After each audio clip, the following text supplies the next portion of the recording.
Om Swastiastu. Bagi Anda yang bukan Hindu, barangkali tatkala Anda mendengar kata mantra, Anda membayangkan ritual-ritual mistik, sihir atau jampi-jampi. Dalam kenyataannya, mantra adalah hal yang paling esensial dalam agama Hindu. Dan tentu saja tidak selalu terkait dengan sihir seperti yang Anda bayangkan. Sebuah mantra adalah gabungan suku kata rohani yang apabila diucapkan dengan cara yang benar, akan mampu membuka kunci-kunci rahasia alam semesta kepada yang mengucapkannya. Apa saja jenis-jenis mantra dan bagaimana suatu mantra diucapkan agar memberikan manfaat sejati bagi yang mengucapkannya? Serta apa saja yang harus dilakukan sebelum seseorang mengucapkan mantra? Hindu Times Channel akan mengulas semua pertanyaan tersebut dalam video ini.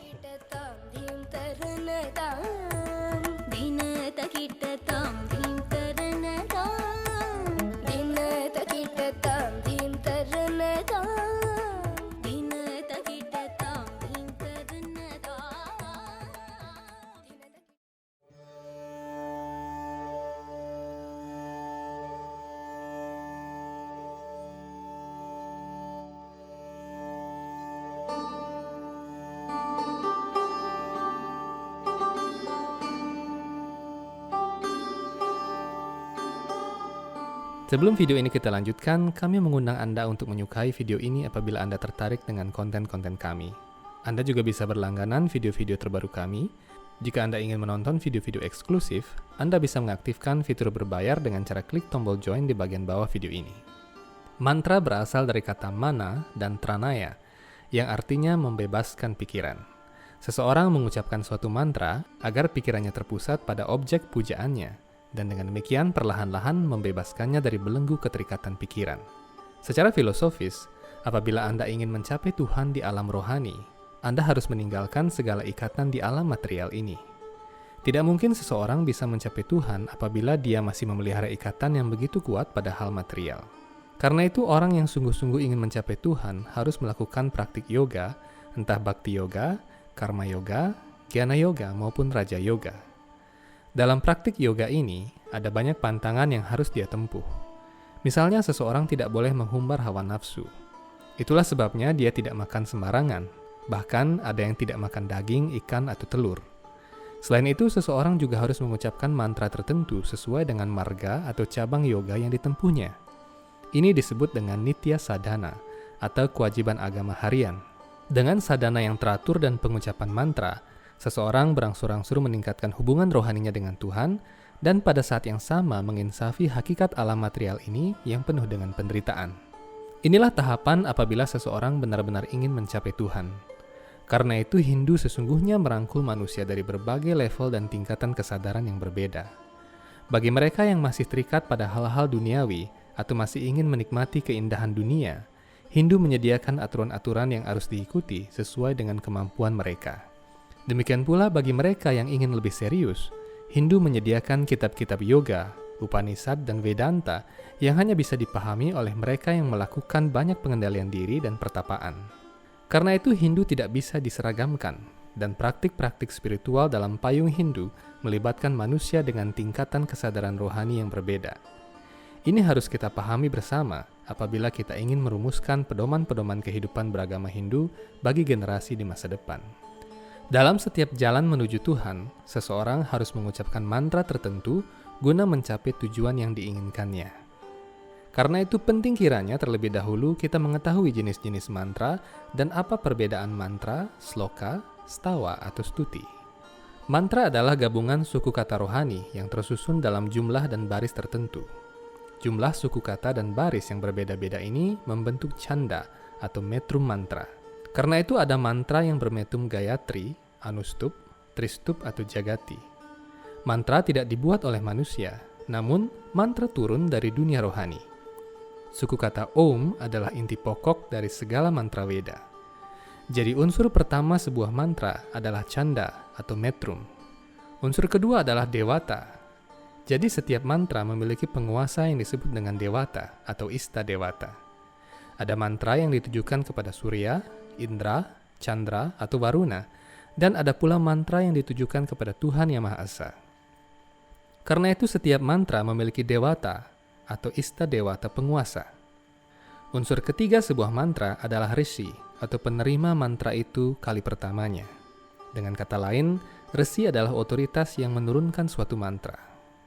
Ada Maharishi Vyasa, Great Samada, Kanwa, Gautama, Marici, dan sebagainya yang menerima mantra-mantra tertentu dalam Veda. Semua rishi ini memiliki garis perguruan yang disebut dengan parampara. Oleh karena itu, seseorang harus memuja rishi yang menguasai mantra itu sebelum ia mengucapkan suatu mantra. Unsur terakhir dalam sebuah mantra adalah yoga atau tujuan mantra itu. Apabila Anda mengucapkan mantra tertentu, Anda harus tahu betul apa tujuan mantra itu dan dengan cara apa mantra itu diucapkan. Ini disebut dengan Winiyoga. Jadi Chanda atau metrum, dewata atau penguasa mantra, rishi atau penerima otoritas mantra, dan Winiyoga atau tujuan mantra serta tata cara mantra adalah 4 unsur dalam sebuah mantra. Karena itu suatu mantra diucapkan dengan memperhatikan keempat unsur tersebut. Seseorang harus menerima suatu mantra dari seorang acarya atau guru kerohanian yang dapat dipercaya. Guru kerohanian ini adalah wakil dari Maharishi Vyasa yang menjadi otoritas segenap mantra Veda. Karena mantra kurang lebih adalah sebuah password atau kata kunci untuk membuka pikiran seseorang, maka kata kunci ini harus mendapatkan autentifikasi dari otoritas. Otoritas suatu mantra adalah acarya atau guru kerohanian. Itulah sebabnya peran seorang acarya atau guru kerohanian sangat penting dalam peradaban Hindu. Seorang acarya adalah penerima autorisasi mantra dari acarya pendahulunya, sehingga mantra ini memiliki kekuatan sepanjang zaman. Inilah kunci dari efektivitas sebuah mantra. Menyimak uraian ini, kita setidaknya mulai berpikir bahwa mantra tidak boleh diterima sembarangan, diucapkan sembarangan, atau diberikan kepada orang lain secara sembarangan. Ini disebut dengan diksa mantra, atau mantra yang diucapkan dengan tata cara yang ketat di bawah bimbingan rohani yang konsisten.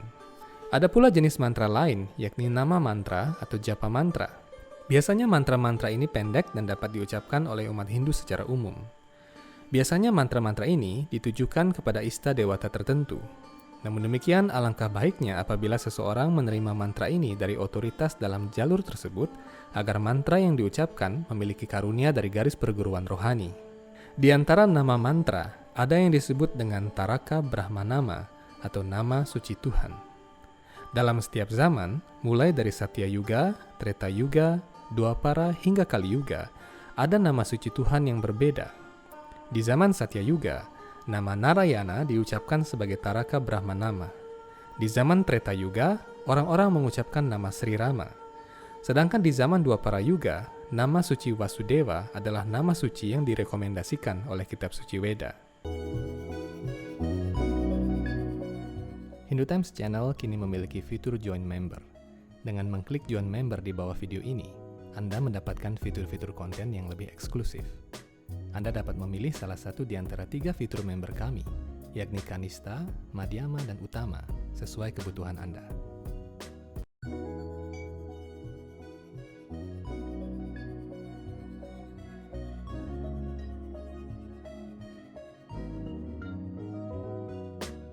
Sebelum video ini kita lanjutkan, kami menawarkan beberapa jenis merchandise untuk Anda. Kami menyediakan t-shirt, tote bag, dan majalah Hindu Times edisi 13 hingga 15. Untuk membeli secara online, silakan klik link pada kolom deskripsi.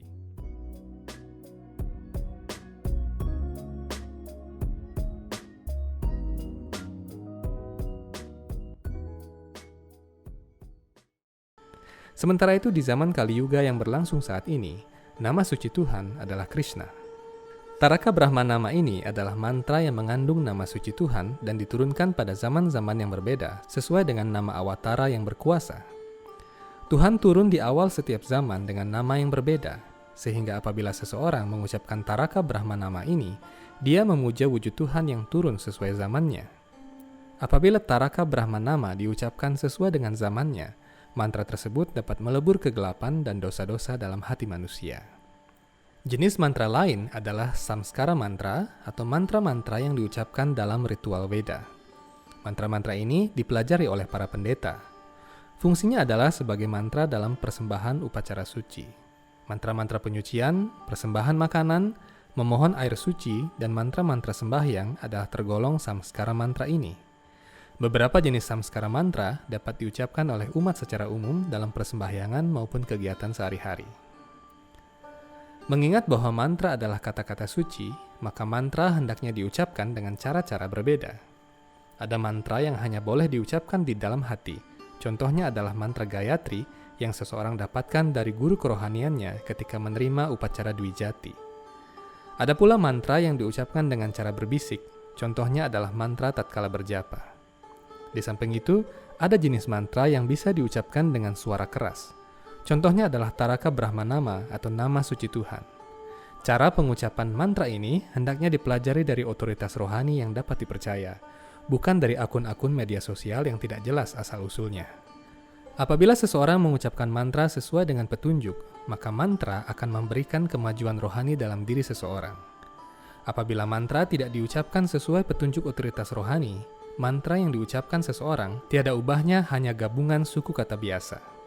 Karena itu agar suatu mantra memiliki taksu atau kekuatan rohani, seseorang harus memperhatikan tata cara pengucapannya. Tatkala seseorang mengucapkan mantra terus-menerus dalam sadhana hariannya di bawah bimbingan yang tepat, perlahan-lahan dia akan secara alami mengembangkan sifat cinta kasih, kejujuran, kesucian, dan pengendalian diri. Keempat prinsip ini adalah 4 pilar dharma yang amat mulia dan dijunjung dalam peradaban Veda dari zaman ke zaman. Di samping jenis-jenis mantra tersebut, ada pula jenis mantra lain yang disebut dengan sloka, stuti, dan stawa. Sloka adalah ayat Sanskerta yang digunakan pada kitab-kitab Purana, Vedanta, Sutra, Upanishad, dan lain sebagainya. Sloka memiliki banyak metrum, mulai dari metrum Gayatri hingga metrum Virat yang suku katanya amat panjang. Ayat-ayat yang Anda temui dalam Bhagavad Gita maupun banyak kitab lain adalah contoh-contoh sloka.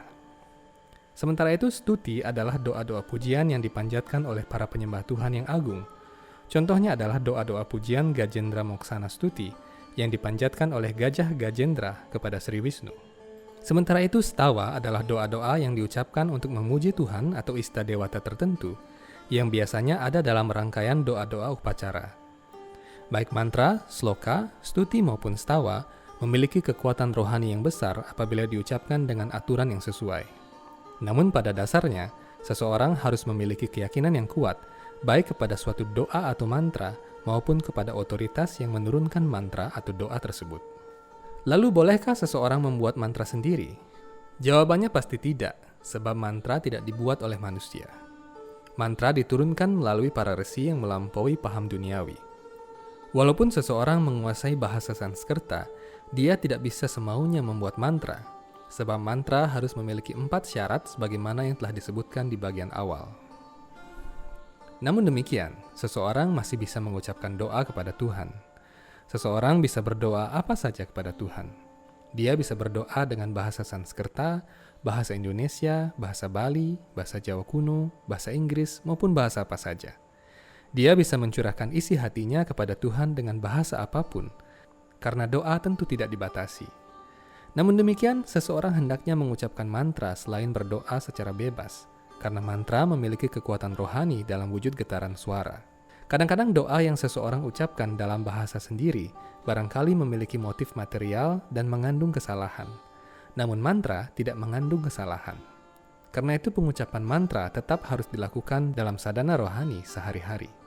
Demikian video Hindu Times Channel mengenai rahasia kekuatan mantra.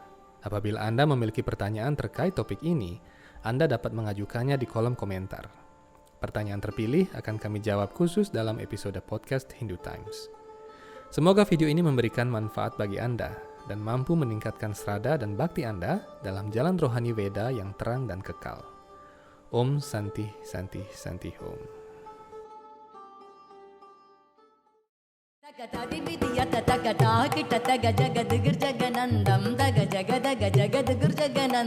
Yamuna तडाग तुंग तरंगम हिमगरस्मिनि तरमित शुभांगम इतस्ततस्तर करुणापांगम यदिवर हृदय सरोरुग भृंगम